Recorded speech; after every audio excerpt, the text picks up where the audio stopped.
This is Umar for BoxNation. I'm joined by Gareth A Davies. What, am I allowed to say what I want to say today? You were telling me before we started that I'm allowed to say what I want to say. So it's not scripted today, is that what you're saying? It's never scripted with you, Gareth. No, it isn't. Of course it isn't. Can I,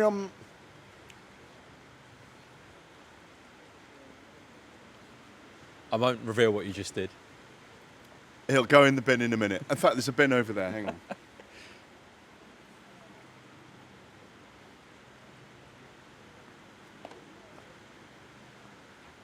Do you want to start again? No, we're good. So do you want to start again, Umar, or not? No, we're absolutely fine. BoxNation. You were just saying Tyson could buy this club, couldn't he, if he wanted to? Well, we're here at Morecambe Football Club for the, I suppose, it hasn't started yet, but it's the kind of the pre-undisputed title fight, heavyweight title fight, Tyson Fury and Oleksandr Usyk, I suppose, under the metal casing of the Morecambe Football Ground on a kind of summer's day in Morecambe, grey and rainy, tied out, just been down to the front where all the big rocks are, where I actually 9 years ago presented Tyson with Tom Gray with his Ring magazine belt, by the way, when he'd beaten Vladimir Klitschko. Paris and his dad came that day, and we presented it to him at the Midland Hotel, just went down there. Yes, he could buy this club, could Tyson Fury. He could probably buy the town right now, this seaside town in Lancashire, a little way from Blackpool, Fleetwood, and all those kind of Victorian kind of seaside towns, if you like. Well, he told me this actually, he pays more tax in Morecambe than the rest of the population in Morecambe combined. Which is staggering. That's some level of tax. That's some admission. That's some admission of how much he's earning.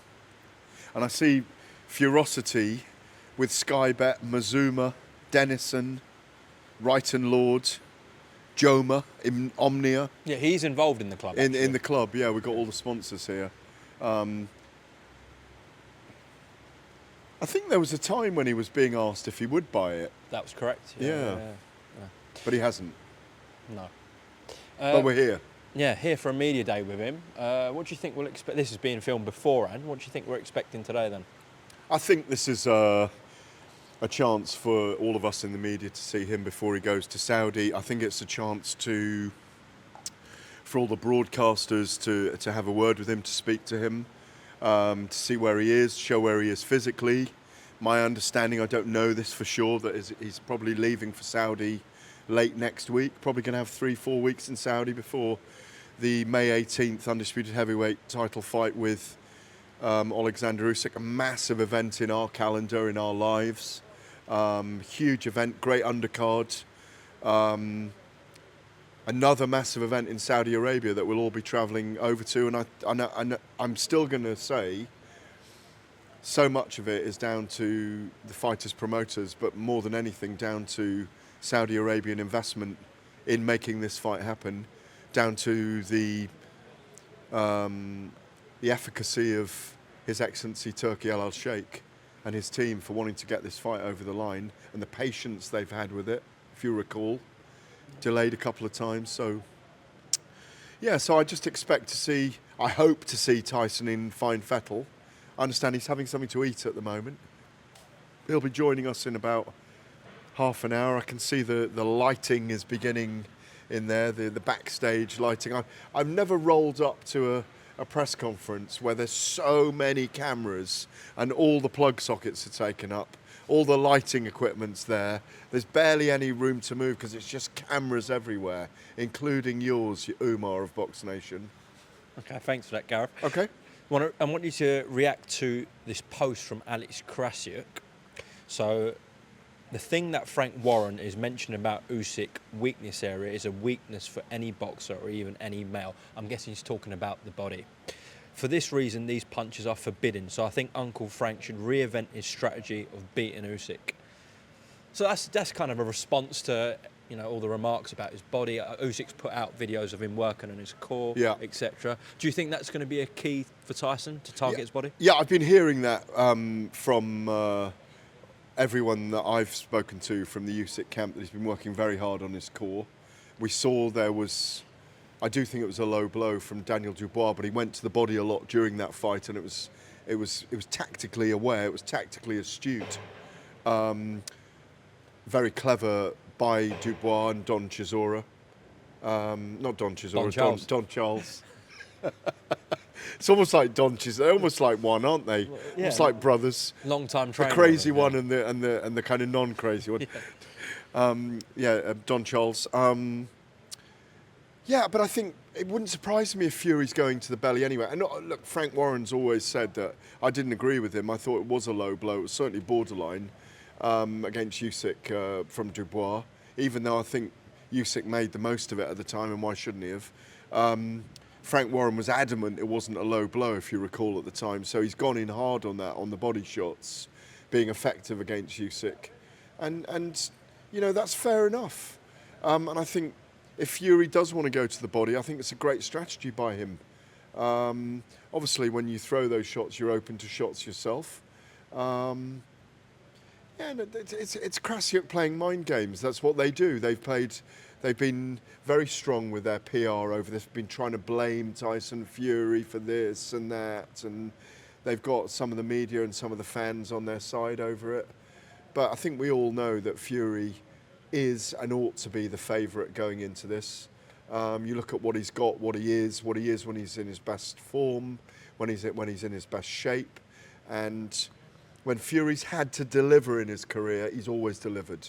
The Wilder fights, the Klitschko fights, the losing weight, the carrying events that he's had to do, the lack of presence of Dillian Whyte in the build-up to the Wembley event.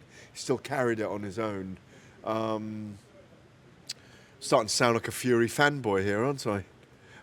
No, but he is still, for me, the number one heavyweight in the world, and that's who we're going to see today. Okay.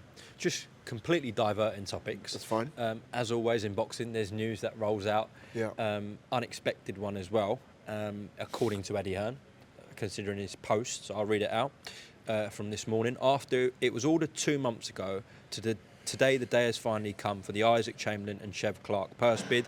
The team drove down to Cardiff to bid in what would have been by far the biggest purses of their career. Instead, Isaac Chamberlain's team chose to vacate just an hour before the bid, fifth duck in a row. I'm guessing that's targeted at boxer. Although Hennessy Sports, Mick Hennessy's company, put out a statement. I'm not going to read out the whole thing, but he's a Hennessy fighter, not a boxer fighter, even though they work very closely with Boxer and Sky. Isaac, that is. Yeah. So yeah. It looks like obviously Isaac's going for the fight with Vidal Riley, Yeah. but just your reaction to this? Well, I mean, and that you've got a reaction from Matchroom after Hennessy, yeah? No, they haven't. No, they haven't reacted yet. Have they responded to Hennessy? But No. look, they've obviously decided there's good money there, and it's they're probably going to main event it, I imagine. No, they have actually, reacted. You rang at 10:25 a.m. and the purse bid was 12 in Cardiff in person. So he's basically saying, why did you make us go down there to Cardiff? Well, maybe that's just a little bit of a needle after what's been said by Frank Smith and Eddie Hearn about Ben Shalom recently, where they've put the boot into him over the Dalton Smith and Adam Azim scenario. And obviously, I think, well, we saw it ringside at Wardley Clark that Isaac Chamberlain was drawn over afterwards and was going to speak to Vidal Riley after he won. And, you know, Chev Clark came over as well. There was a bit of shoving and pushing. There was a little bit of a triangle there, wasn't there? And Chev wasn't allowed in, and he isn't going to be allowed in. He's going to have to fight for the vacant British title at cruiserweight. That's not a bad thing for him. It could have been a game stopper for him at this point. It could have been a game changer for him at this point as well, facing Isaac Chamberlain or Vidal Riley, but notably Isaac Chamberlain, of course. Has Eddie got a point about these purse bid situations, though? Because it does seem to be every time on the day or just before the day of the purse bid. I don't have a reason for why they do it. Yeah, I do think he's got a point. Why don't they just pull out? They knew they were going to make the fight. They were obviously negotiating behind the scenes. Just vacate the British title.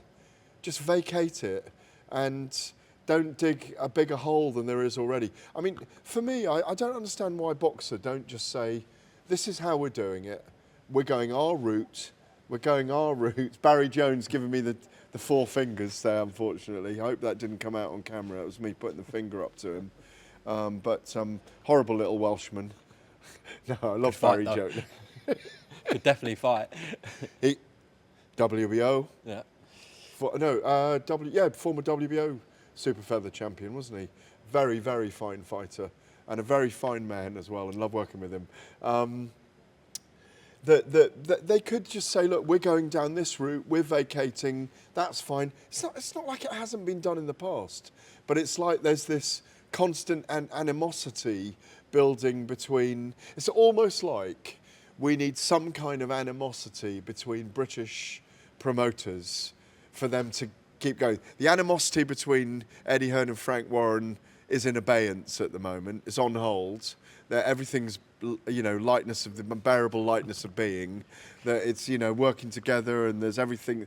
It reminds me of my dad, and there's all sweetness, but they'll get back to it at some point. There's always been rivalry between promoters, and right now the big kind of grudge rivalry, certainly out in public and instigated by all the YouTube channels, which are the tabloids denizens of today, with all the kind of headlines. We want to give you the headlines because people want to hear about it and read about it or listen about it.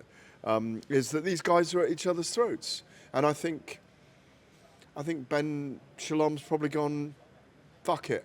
Here's your headline. Fuck it. I'll wait till the last possible moment. You'll have to wait. Simple as that. There you go. You got a headline. Can I go now? You can definitely go, Gareth. Appreciate your time. Thank you.